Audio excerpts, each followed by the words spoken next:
In the late hours of October 26, 2019, a critical mission unfolded in Syria that would etch its name in military history.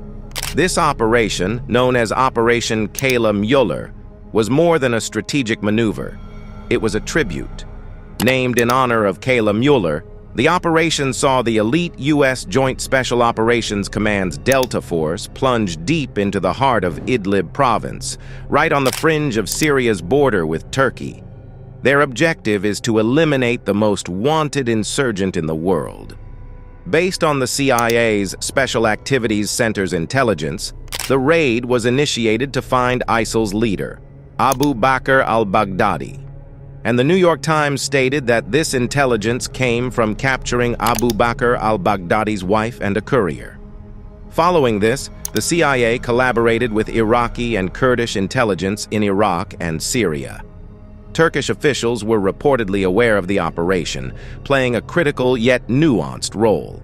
Their strategic position and influence in the region, especially in Idlib, were vital in shaping the operational landscape. Additionally, the Syrian Democratic Forces, SDF, primarily consisting of Kurdish fighters, contributed significantly by providing crucial intelligence.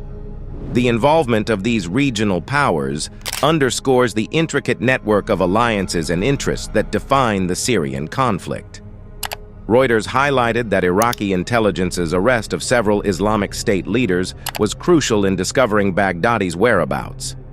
They mentioned that Ismail al-Ethawi, a top aide to Baghdadi, was tracked in Syria, detained by Turkish forces, and then handed over to Iraqi intelligence. In February 2018, he provided vital information.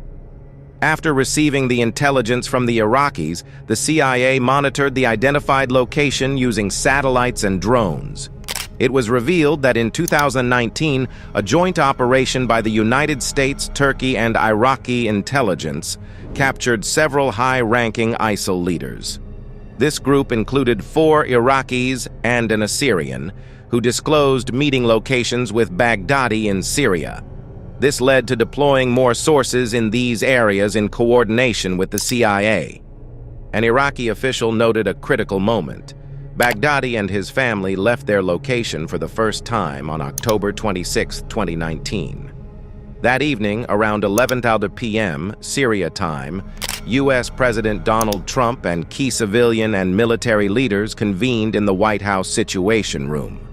At the same time, U.S. Joint Special Operations Command's Delta Force operators and U.S. Army Rangers from the 75th Ranger Regiment embarked from Al-Azad Air Base in Iraq. The operation was a meticulously coordinated effort involving about 70 elite operators. This included members from Delta Force's A Squadron, renowned for their specialized combat skills, and Rangers from the 75th Ranger Regiment, experts in airfield seizure and airborne operations. The air package, comprising MH-60, Black Hawks, and MH-47 Chinooks from the 160th Special Operations Aviation Regiment, was equally impressive. These aircraft are known for their agility and stealth in hostile environments. Integral to the mission's success was the support from MC-130J Commando II tankers, providing vital mid-air refueling capabilities. Additionally, F-15E Strike Eagles played a crucial role in maintaining air superiority and later bombing the compound after the assault force had safely evacuated, ensuring that the site would not be used as a militant shrine.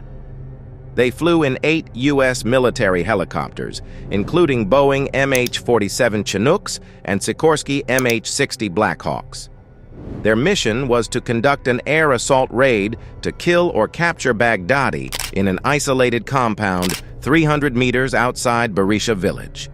The target location was situated 3 miles south of the Turkey-Syria border, within the hostile, rebel-held territory of Idlib Governorate, Syria. The assault force navigated through Turkish-controlled and Russian-monitored airspace, reaching their destination after a 70-minute flight. As the airborne assault team neared Baghdadi's compound, they encountered gunfire from 2 non-ISIL militant groups located outside the target building but within the operation area. General Mackenzie reported that these threats were neutralized with airstrikes from supporting helicopters. During this critical phase, the assault team employed advanced weaponry to enhance the operation's effectiveness. Key among these was the M230 30mm automatic cannon, a formidable asset mounted on Apache helicopters that provided suppressive fire and targeted specific threats with precision. The cannon's high rate of fire and powerful rounds were instrumental in disabling potential escape routes, including the strategic destruction of a minibus near Baghdadi's compound. This tactic was crucial in preventing any attempt by Baghdadi or his associates to flee, showcasing the operation's tactical understanding and preparedness for various contingencies. The Delta Force operators, accompanied by military working dogs and robots, landed and encircled the compound. In Arabic, they called for the occupants to surrender peacefully. Those exiting the building were screened for weapons and explosives and then moved to safety. According to Mackenzie, non-combatants, including 11 children, were detained and later released and treated humanely throughout the operation. Inside the compound, 5 ISIL members, comprising 4 women and 1 man, were deemed a threat and killed after failing to heed surrender commands, as they were suspected of wearing suicide vests.